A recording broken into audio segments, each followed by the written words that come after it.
See how I switch that up? Yeah.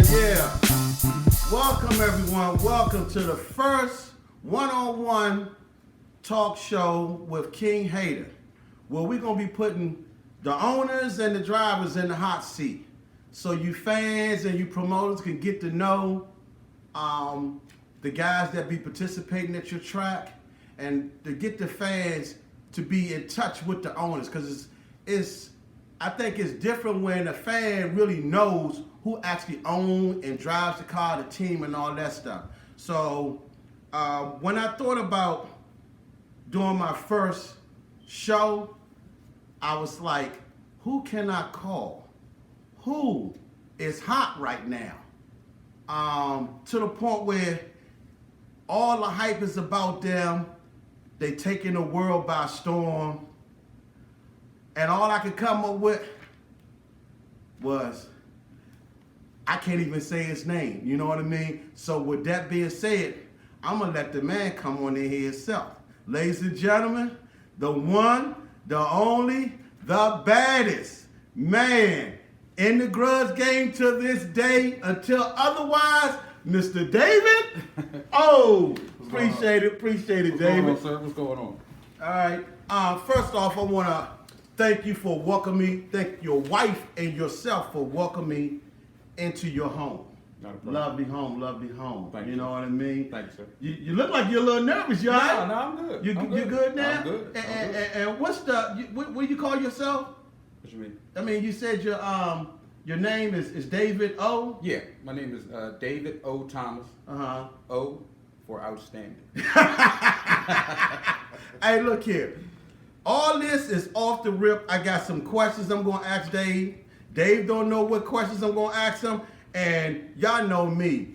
I go off the rip. It's all off the top. We've been sipping on some Hennessy, and so y'all know it's about to get really raw, but no cussing, But this gonna be a show that I'm gonna try to feature at least once a week. Some brothers and that race cars and just so people can get to know guys like David O. A lot of y'all don't know David O. You know what I mean? And tonight we're gonna find out a little personal, in depth with David O. So first I got for you, David. Okay. Tell us a little bit about yourself. A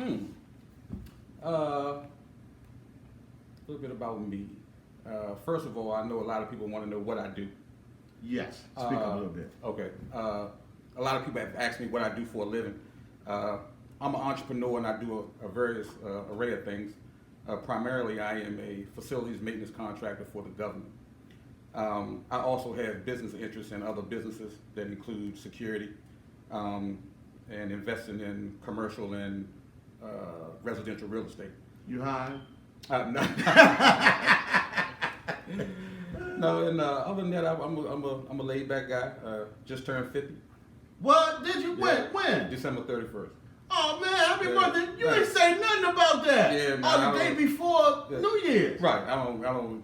We'll really say that. Yeah, I don't really get over well, happy birthday, man! Yeah, happy thanks, birthday, man! Thanks, I knew nothing about that. Right. You know what I mean? So as you see, he's like a quiet, laid back kind of guy. But we're gonna kind of bring it out of him a little bit tonight. Okay.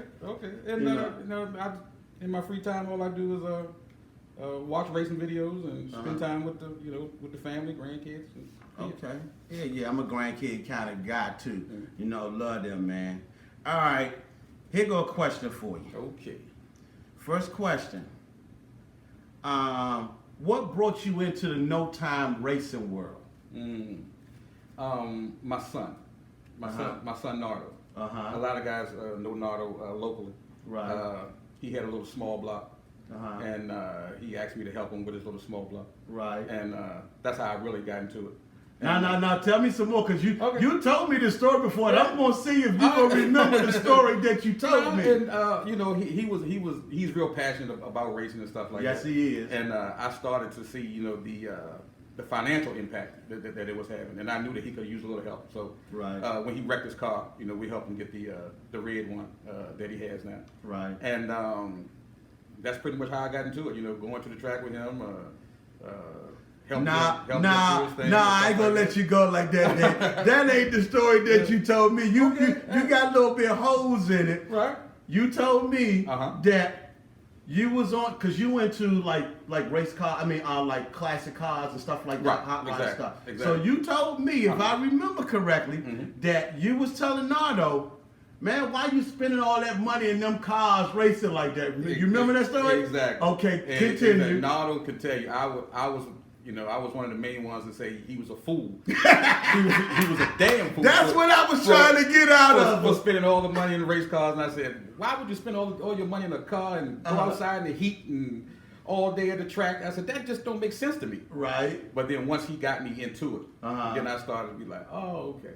Okay, now it's not really making sense, but now I see why. He does it. So that pretty much got me going.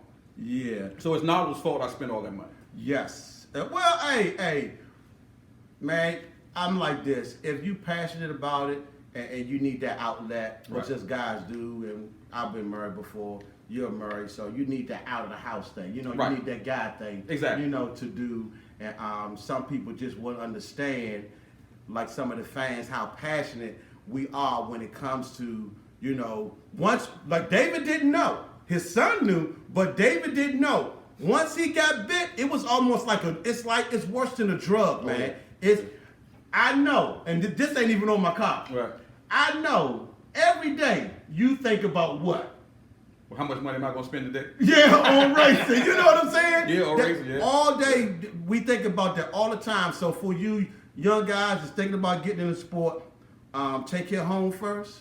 And because once you get into this is worse than an epidemic. You will, I don't even have words for it. You know what I mean? But you'll love the sport, whether you're just testing and tuning or whatever. So we got that one out the way. Okay. What made you build Illuminati 2.0? Yeah. Hey, look at that, ladies and gentlemen. He don't know nothing about these questions. If y'all know me, I do it off the rip. So I told him I had some cue cards, but we're going to get off the cue cards in a few minutes. So. A lot of people think I built the Corvette because I crashed the Camaro. Right. We were always talking about building a small tire car. Okay. And but we always ran the big tire game. So it was something that was thrown around, but I never was serious about it.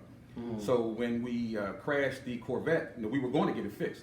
Right. And I had told a few people that I was going to build a small tire car, and I was going to take over small tire racing.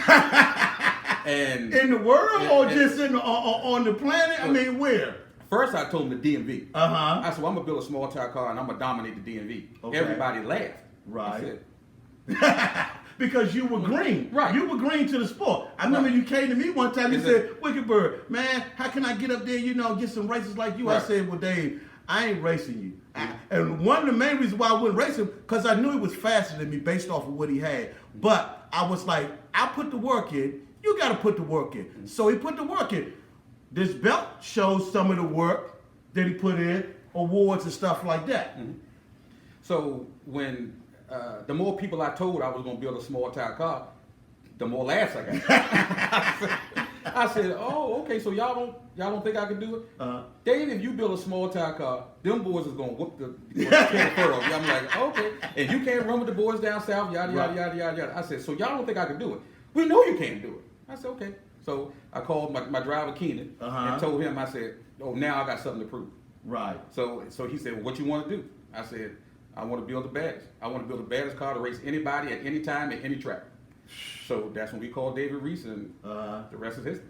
And in the world. In the world. Man. So basically, Illuminati 2.0 was built to prove a point. Ooh, tell it to the camera again. To prove a point. And what does David O stand for? Outstanding. Man. Okay, next question. Okay. I know you said you would run anyone in the no time world, but do you have a list of names of people that you want to run?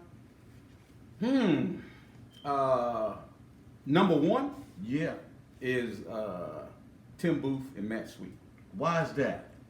Tim if anyone knows Tim, they know Tim's mouth is wow, and he just talks so much trash. And me and him, well, we talk trash, to each other, and we've been talking trash for years, and we just never came at the right time for us to actually race. Right. But as soon I heard he sold his car, but as soon as he get his new car built, I'm gonna be first in line. He's first. Well, I heard from the driver, Matt Sweet, that they already have another car.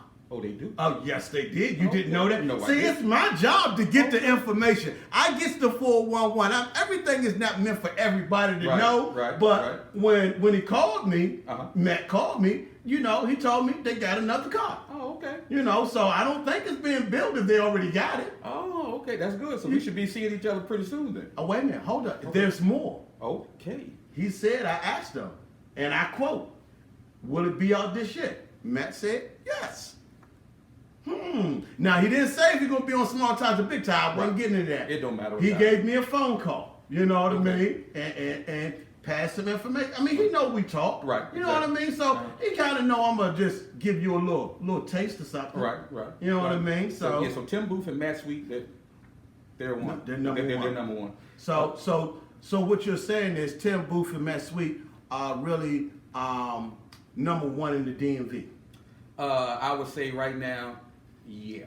Before you came along. Right. And they've been going up and down the road racing and stuff like that. Mm-hmm. So they helped put DMV on the map by going down south and racing some of the baddest guys that's out there. Mm-hmm. They pretty much raced all the baddest guys out there, over the years. And then they took time off, and then as soon as Dave come up and start, getting fame and notoriety, they said, well, you know what, let's dust ourselves off and come back out, and then y'all have this rivalry, and y'all from like in the same area, so do share some of the same type of businesses and stuff like that, you know what I mean? So who you got how many do you have on your list? I'm willing to run anybody in the DMV. When I built the car, I wanted to be the best, and I wanted to go up to the best, go up against the best, and Tim, as far as Big Tire, he was the man to beat. Right. And Ricky Fox was the guy to beat in on Small Tire. So you had one Big Tire and one Small Tire. Exactly. Because these are the guys when I first got into the game. Right. Those were the names that I always heard. Right. Yeah. Tim Booth, Ricky Fox. And by no means is he's telling the truth. Those are two of the baddest guys in the DMV. When we say DMV, we mean DC, Maryland, and Virginia, sometimes Delaware and New York. You know what I mean? Right. But it's really DC, Maryland, and Virginia.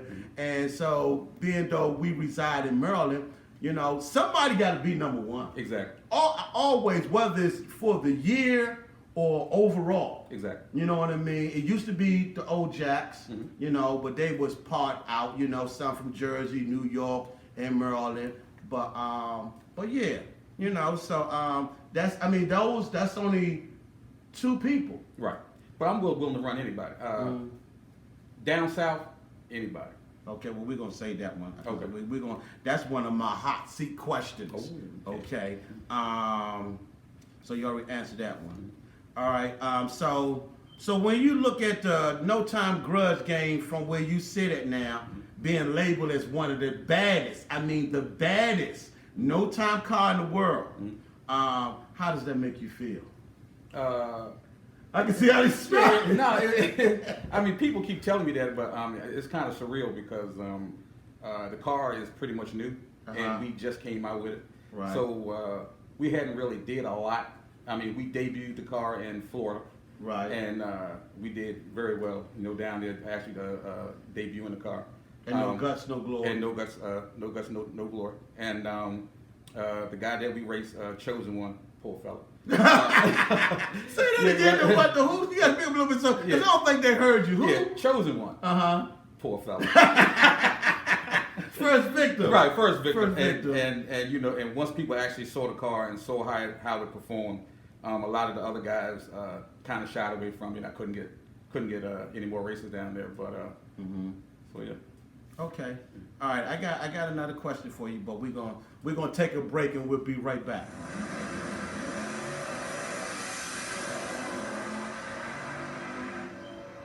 David O. O stands for outstanding. Okay. Next question I got. Did you watch Lights Out today? Yes, I did. Okay. Yes, I did. I'm gonna give you some a quiz.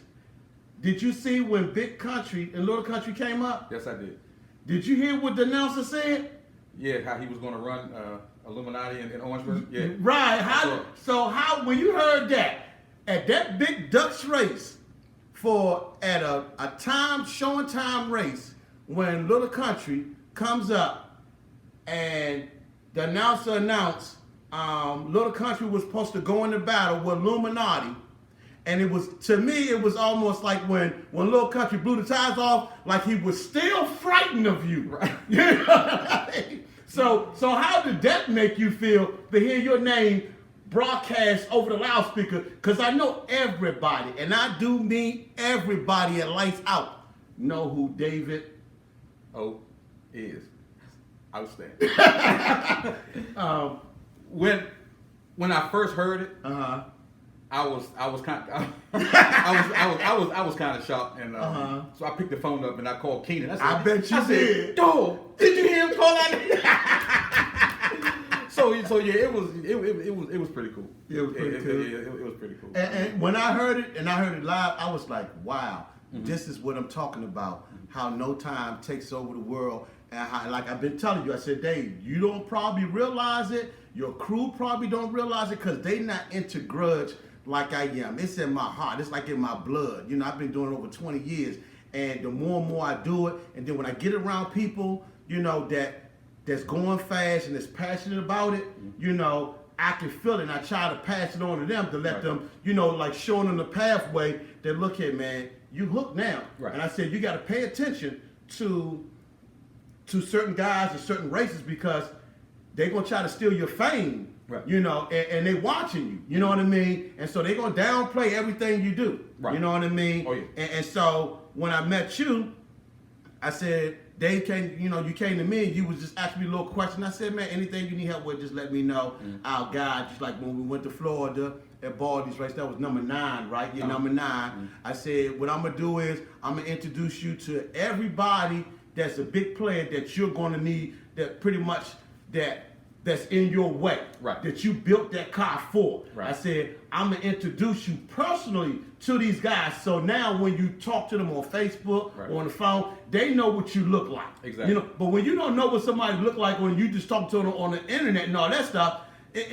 you'll ramble off. Right. But when you see a person face to face, and I remember when we're gonna get to that. We're gonna get to that in a minute. But I wanted you to know these guys personally and shake their hand. And when I introduced you to like Tony Wright and those guys, and Scotty G, they were stand-up guys, shook your hand, and it was cordial. So those guys would know that David ain't with all of this. You know what I mean? Right. The back and forth, and that it was just a mutual respect and was just racing. Exactly. You know, so did that make you feel more comfortable in Florida, being able to actually meet these guys? Exactly, because a lot of the guys, you know, I've seen on the internet, or I've heard people talk about them, but I've never actually met them. Right. So, you know, I went down Florida kind of like starstruck, you know, like other people, just to meet like some of the guys. Was that your first time there? No, it wasn't my first time there, but that was my first time actually. No, you're right, because I forgot, year before that, you ran,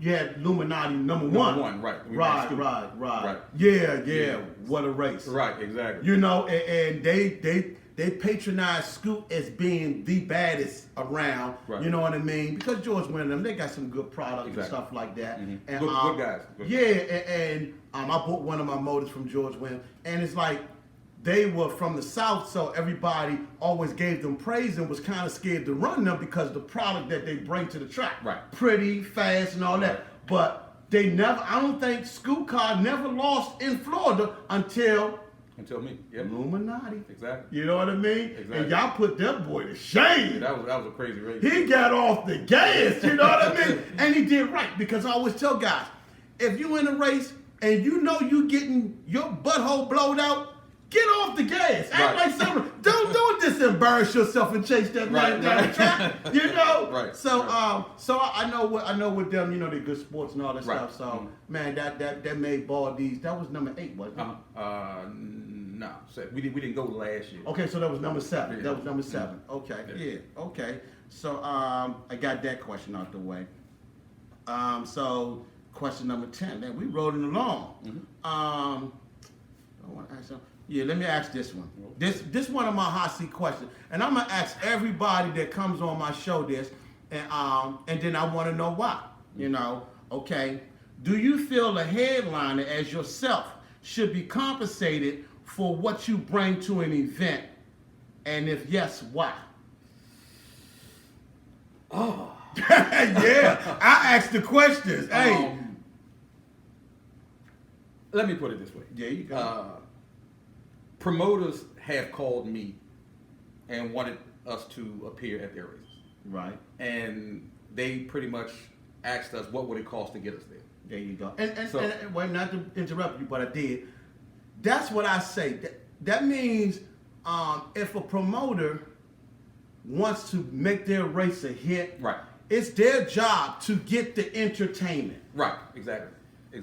Now, and the ones that have called and they said they wanted me at their event, and they want what would it cost me to, to get me there. I gave them a number and they Right. agreed. There you go. I guess it would depend on where you are in the grudge game.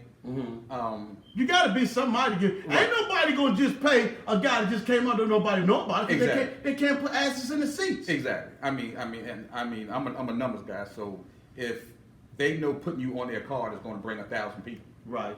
or 500 people, and Right. they're charging $25 a head. Right.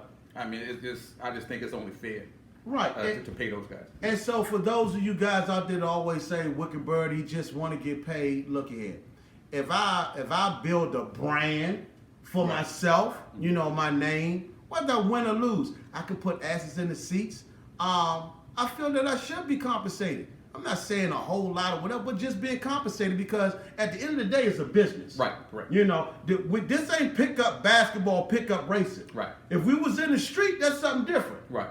But when you're asked, when a promoter or a trap call you, Exactly. that means they need your help. When you call 911, are you calling just to see how they doing? You see what I'm saying? Right. You know, so, okay, so I'm glad that I got David O. And you see, he was like borderline, but. No, because I don't want, the misconception that people think the only time I go to the track is if I'm getting paid. And I'm glad you said that. That's not the case. Right. And I've said that myself too. You know, but the coconuts always say, oh, he just wanna. No, it's not that. I love racing, you love racing. Right. You showed up in Florida. Exactly. Because those guys told you, if you come to Florida, you better not come to Florida. Exactly. We're gonna jump on you. Exactly. And what you do? I went to Florida. There you go. Exactly. Did Baldy ask you to come? No, he didn't. There you go. No, he did not. You see what I'm saying? So it's not like he wants to, but we're just saying if you make that phone call, Right. you be prepared to sit down and negotiate. There's nothing wrong with that. Right. Now, I've been getting calls from way out Texas Uh-huh. and way out, in other states, that's hours away. Uh-huh. So, of course, if you want me to come out to those venues, to those events, Right. yeah, I'm going to expect some type of monetary compensation. And there's nothing wrong with that Right. because the type of hot rod that we all have, especially what you got, and what it costs to unload. I'm gonna tell y'all a little story I had with at the Shriners, what they call it, the Shriners car show down in Greensboro. Down there with my buddy Big Sexy Tyrone, and invited me and Big Johnny down there.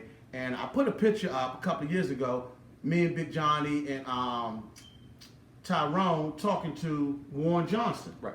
Pro Star, famous football. So I asked Warren Johnson, I said, Warren, why you not racing anymore? He said, because they not paying me. TVs is making money off of me, and I'm not getting my cut. Now, he was known as the professor. He won a lot of world championships. So if a guy of that magnitude that's on TV, knowing he's getting used, and he said they wouldn't give them nothing. He said, I got 2 trucks and trailers and 2 cars ready to go now. I can go racing, but I'm not going nowhere unless I get paid. Smart man. Smart man. Because it costs to run these operations. Right. You know what I mean? Right. I mean, it just costs. So, you know, when somebody give you the phone call, you know, I think, like you said, some type of monetary compensation. That's all we saying. Mm-hmm. You know what I mean? And promoters know. That's why they call you. They know you a headliner. Exactly. Now, when I say headliner, I mean somebody that put asses in the seats. I don't mean somebody that's always getting grudged. I mean if we call David O and Tim Booth, and that was the only race, ass is gonna be in the seats. I agree. You know what I'm saying? Especially in our hometown. Mm-hmm. Because somebody gotta be number uno. You know what I'm saying? Yep. All right, so let's move on. Well, I already asked you that one. So, with shoe, I'm gonna leave that one for last. I'm gonna leave that one for last. Okay. So now let's get into some little hot seat questions. In Florida, right. at Baldy's race, no guts, no glory, number 9. Mm-hmm. Give us that scenario. What went on when you was locking in? Whatever. I'm gonna let you tell the story. You only had one race locked in. What, chosen one? No. Chosen one was something that happened in the lane. Well, what got it? The Gotti Cup. Yeah, I told you. Hey. Oh, people want to know. And see, this the difference. When you come on the King Hater Show one-on-one, we're going to get it out straight from the man's mouth. Right. Okay. Mad respect to the guy that can't, nothing. Right. Yeah, I mean, it's nothing personal. Right. No. We were at the trailer, and someone called and said Mike Hill said he wanted to see us down at the trailer. I guess some of our guys went down there talking trash to him. Right. So we went down there, and he said, what y'all wanted to do, and then I said, we was gonna try to run that Thursday. Right. And then I said, okay, we can run, off the trailer. You hadn't made a pass, I hadn't made a pass, so let's see what we can do. He said, oh no, you got 315s, yada yada yada. I'm like, well, man, we both coming off the trail. I never, we never been down the track. Right. So Mark was like, no. Then Marcus said, well, I got something up there, that'll whoop your ass. I'm like, I said, what you got up there? I said, you got the vet up there? He said, yeah, I got the vet up there. I said, they got big tires and wheelie bars on them? He said, yeah. I said, bring it down. I said, I'll run the vet. Then you was there. Right. All the guys went over there. They huddled. Right. How did you? They huddled, and then they came back and was like, nah, we ain't gonna run you with the vet. Right. We'll run you with the with Gotti Saturday. Right. And we're gonna run a head up. So we was like, cool. So, but we all knew they were gonna try to switch tires. We thought they were gonna. I did. I'm gonna tell you for real. I didn't. I figured based off of what you told me, switching over to 315s, the type of things that you had to do to the car. Right. You know what I mean? The setups and everything. But see, earlier, a lot of y'all don't know, David asked me to go to the tower and let everybody on the property at No Guts, No Glory know that anybody on the property, any and everybody had the 1-in-1. Not the 1-on-1, but the 1-in-1. Right. Anybody. And so I thought when Gotti heard that, to me, I would have thought that why try to put 315s on and chase you? Right. Pay the punk out, and take the 1-in-1. Now, would you still give him the 1-in-1 if you'd paid the punk out? Yeah. But that's the fear that you put in those guys. Did you think that you would put fear in those guys' hearts like that, like you did in Orlando? No. No, for real, you didn't think that? No, I didn't. Why not? And the reason why I offered Gotti and the Black Lord, those guys, the 1-in-1, I was probably a little cocky. I'm not gonna lie. I mean, I was probably a little. The car was getting down the track. Right. It was running pretty good. Right. And, you know how it is when you're a bully and you see somebody scared of you. You jump on. Right. Yeah, you gotta jump on. So I was feeling myself. Okay. Yeah, I was really feeling myself. I must admit. I told you when and you at that time you had no races. None. You just like the numbers that you see. Right. And then the product that you have, you know what I mean? And at the end of the day, I'm like, if I know my product is going down the track and I like the numbers I see, I'm going to jump on somebody. Right. You know what I mean? In this game, you only got a 50-50 chance. Exactly. And that's good chances. Exactly. You're either going to win or you're going to lose. Correct. You know, it's just like at the casino. You're either going to win or you're going to lose. Exactly. You know what I mean? So that's why a lot of people go. They take those odds because the odds are great. Right. You know what I mean? So I was like, you're giving it 1-1. So when I went to the loudspeaker and I said that, man, everybody was dead. You could hear a rat piss on cotton. Yeah. Nothing. Right. And, so what happened with the Rock race? Because Rock said, and I quote, that if you show up, you will get action in Florida. Exactly. So I guess he thought that you didn't have enough seat time Right. to come to Florida. So I guess he was bluffing. Right. Right. Rock, he had his crew. Uh-huh. Pro Stop Joe and all Uh-huh. those guys. It was Fiasco. it was a radio show. It was a talk show every other week. Right. Illuminati should give the black lawyer the 1-1. 1-1. I heard the word 1-1 for months before we got down there. And Rock, oh, you scared? You this, you that, you that. Okay. I said, Rock, I told him I wasn't giving him the 1-1. Right. But when we got down Florida, Uh-huh. and I seen him make some passes, and I seen me make a pass, Uh-huh. I said, Rock, you got the 1-1. And you know, I was against you making the pass. Right. I You kept were. saying, You I were. said, David, I know what you got. They know what you got. I said, man, if you show them anything Right. that they don't like, they're not gonna race you. Exactly. Yeah, you And but I was surprised the Chosen One, and I give props out to Chosen One for taking that. You know, y'all end up being in the staging lane. Right. And they said, and at that time they was having a problem because they just lost the guy, so there was Right. a transmission problem. Exactly. But they still went out there and they gambled. Exactly. You know what Exactly. I'm saying? You know, and that's what it's all about, taking the gamble, even if you hurt. Right. You know, so what they was doing was filling you out. Right. Because anything could have happened. Because Right. that was your driver's first grudge race in that car. Yes, it was. And on the biggest, The the biggest no time stage, The and no biggest guts, stage. no glory in Orlando. The biggest stage. Yeah, and Yeah, but man. Rock and yeah. anybody who know Rock know oh my God. He might be one of the only ones that can get to me. and it's, a lot of times I just sit back and I don't say nothing. But boy, it's something about that joke. I mean, he knows what to do. Yeah, he do. He knows what to do. I give him props on his game plan and stuff that he Big do. time. And Big I mean, time. he was a good driver back in the day, but he did a lot of that. And if y'all get into grudge racing, you gotta have some type of knack, you know, be able to go back and forth with the best of them, because that's some of your game plan. Right. Only if you're arguing with the owner and the driver. Because the owner will make a hasty decision and the driver will be like, oh, no. Because I seen Mike Hill plenty of times say, oh, no. And then the race happens. Right. You know, Right. Us as the fans, we don't get to see all of that. Right. Because we up on the starting line or whatever. But at the end of the day, we want to see that. So, Exactly. And so Rock know what he's doing. Oh, yeah. You know, but what I tend to, disagree with, he actually come and told you better not come, Right. and you came, Exactly. and he asked for a certain spot, Right. and you gave it to him, and we was in the staging lanes, and I said, Rock, you with the car, what you gonna do? You got the 1-1. Well, we gonna run this other car, we'll run y'all late. I'm like, oh, it's getting dark. You know this time of year the dude come. Right. No, but I said, well, let's lock some money in. No. Now you don't want to lock no money in. Right.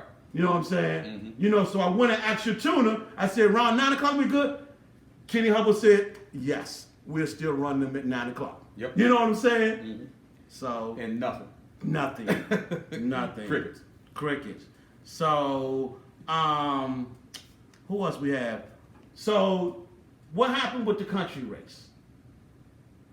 Well, that race actually got started. I was at my office, and Keenan had gave me a call on FaceTime. Right. And it was him, Justin Swanstrom, and some other guys. And of course, those guys be going back and forth, talking about Right. they'll whoop each other and stuff like that. Right. And then Big Country Uh-huh. got on, Right.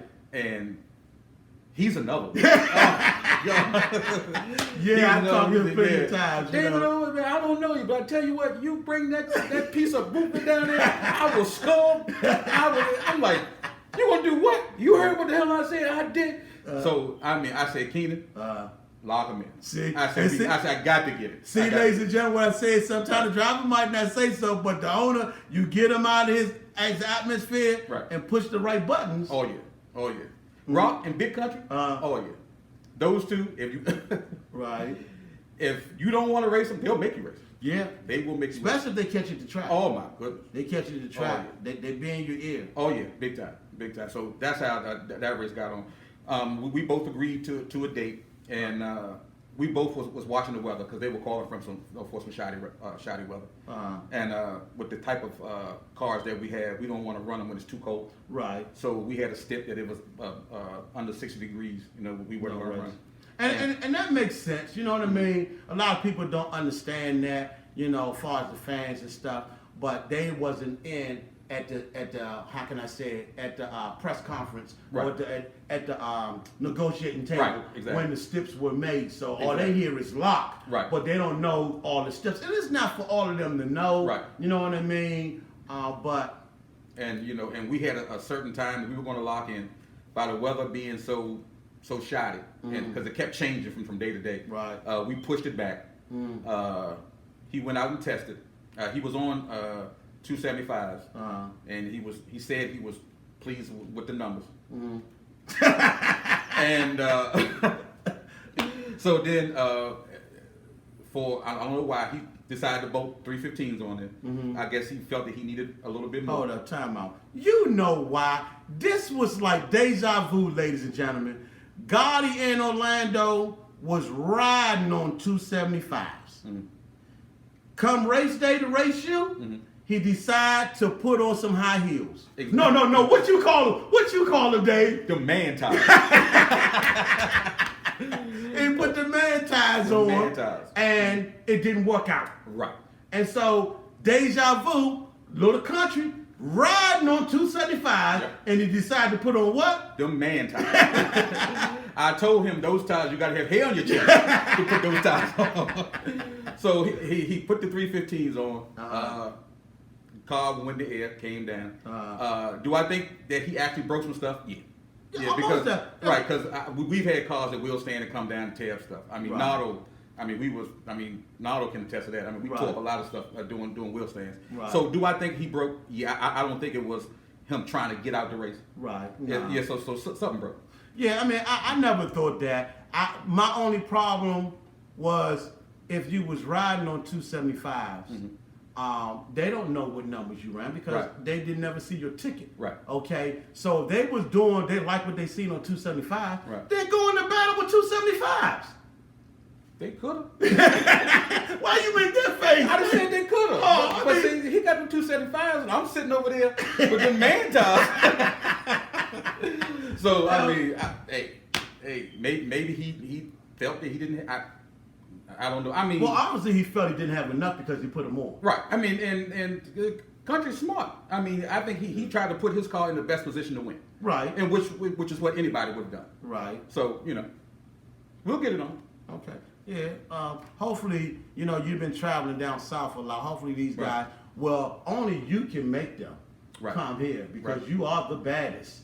And in no time world right now. It ain't got nothing to do with tire size. You're supposed to come to win. Right. It's that simple. There is no class racing and no time grudge racing. Right. Ladies and gentlemen. So for all you guys, we're on 275, that's class racing. If y'all want to see class racing in no time, go to Ducks Race. You know what I mean? But in the grudge world, it's run what you brung and hope you got enough. Right. And you put out there that you'll run turbos, blowers, and all, as long as they no time cars. Exactly. So we got it in no time cars out there all over the country. Get with the owner, David. Oh, for outstanding. And we can get it on, but we would love for y'all to come to the DMV. And one of the last questions I got for you, David, who's your hero? in the DMV or No, or no, just a question period. Just who I'm gonna always end with who's your hero. It ain't even got to be pertaining to the racing or whatever, but just racing is it's got to be Tony Bynes. wow. Tony Bynes, Tony Wright, Trigger Man, Right. in that order. Yeah. Those guys, to me, they're the pinnacle when it comes to grudge racing.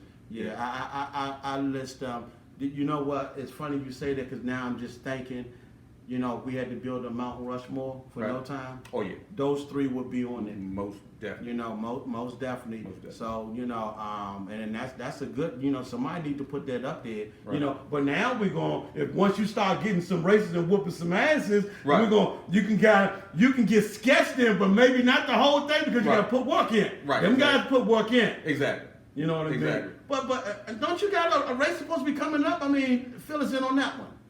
I mean, how is it looking? I mean, Well, with the your boy Rock again. Okay. Supposedly, Uh-huh. you're supposed to have a race March 12th at South Carolina in Orangeburg. Right. Rock is bringing a ghost car. Dave, this has never been done. Right. One time it has been with Tony Bynes and what's his name? I can't remember his name. But for Rock to throw a ghost car at you, Right. when you told me that, I was like, man, don't fall for that. But I'm like thinking, is there any no time nitrous Right. car that has to show time in 1 year? I don't think so. Not saying that it ain't, but I don't think so. What I know about Rock, he has a camp, Right. and the camp has 4 or 5 different cars. Right. So what they've done is they got this one's car, Mm-hmm. got this one's motor, Mhm. this one's transmission, Mhm. this one's rear, Uh-huh. to put a car together. So we call it potluck. So we're supposed to be running potluck March the 12th. Right. I'm sure it's not a grudge car because he said it's going to be a one and done car. He's going to put it together to run. So if they got to try to put a car together just to run me, it is what it is. But I'm going to race it. But look how look what you made these guys go and do. Right. They around here scratching. You know what I mean? Right. Looking to try to find something. Right. You can't just find this ain't you got a diamond in the rough. Right. Okay. Right. They out here like it's saying out here they can just pick up a grain and go racing with it. Right. Exactly. And they know the best thing for them to do, what I think, go out there and try you. Right. You know what I mean? With what they got. Exactly. The cars that they got. Right. The steps that you offer them. Right. And if they lose, because all those guys, they done lost before. Right. So, but why you think they don't want to lose to you? I don't know. Look, I don't know what the big deal is. Uh-huh. The longer you race, you're going to lose. Yeah, You know what I mean? that's It's right. like, I'm not saying we're not going to win them all. You know what I'm saying? Right, We right, will lose. right. There's no ifs, ands, buts about that. The Right. longer we race, Uh-huh. we will get an ass whooping. Well, No ifs, ands, buts. But you got a chance to leave out gracefully now. Exactly. Exactly. Right. So, I mean, I'm honored Uh-huh. that they will actually, take the time and the effort Uh-huh. to put potluck together. Yeah, that's right. And come and race me down in Ocean. So that's supposed to happen March 12th. Okay. All right. Well, with that being said, David, old man, I appreciate you welcoming me into your home. No problem, but People got a chance to meet David O, the owner of Illuminati 2.0. So now y'all know y'all can put a face with the car. You know what I mean? He doesn't drive. So No. don't try to put him in the car. Tell him Right. you get in the. He don't drive. Not gonna happen. You know what I mean? He has a driver. You know what I mean? And that's the way it's gonna be. So one more thing, man. Yeah, go ahead. I want to say. see, I knew I'd get some more stuff out of you. Right. The whole grudge racing thing. Another reason why we built Illuminati was to represent the DMV. Right. The DMV has some of the top tier grudge racers out there. Yes. Think about it. Yeah. We do. You got us. Mhm. You got us and Team Illuminati. You got Ricky Fox. Yeah. You got 484. You got Marquise Haddon. That's Right. the 484 king. All right. Right. We got Mouth of the South, Latavius. He's been down there. Salt and Pepper has kicked butt down there numerous times. Right. We have Copperhead, Jason Gray. He goes down there and he beats up on them all the time. You know what? I think Copperhead got a house down in South I'm down trying to there, tell you. because when he go down there, we in Florida. No, I'm running down here, Copperhead, and they said, no, but I said, you ain't from no DMV. Right. You with the South. You know what I Exactly. mean? He loved everywhere. Exactly. Uh-huh. Exactly. Then you got guys like me. Uh-huh. You know that those are the guys that I look up to in the DMV. Right. And for all of the talent that we have up there, why down south still don't give us our respect is crazy. But we got it now. We got it now. And you put the stamp on Yeah, it. we got it. You put the boom stamp of approval on it. We got it. And I think that's why they got potluck. They better put Papa together, because Rock don't own anything Yes. that can come up against me, and Right. he knows it. Right. So I challenge the South. Bring any of your top tier. Look into the camera when you say that. Down man. south, bring any of your heavy hitters to the DMV. I guarantee you will leave out of the DMV with an ass whooping. I guarantee. So, Well, with that being said, you said a mouthful. There it And, is. thank y'all for coming on to the first episode of One on One with the King Hater, my man David O, the owner of Illuminati 2.0, and we out of here.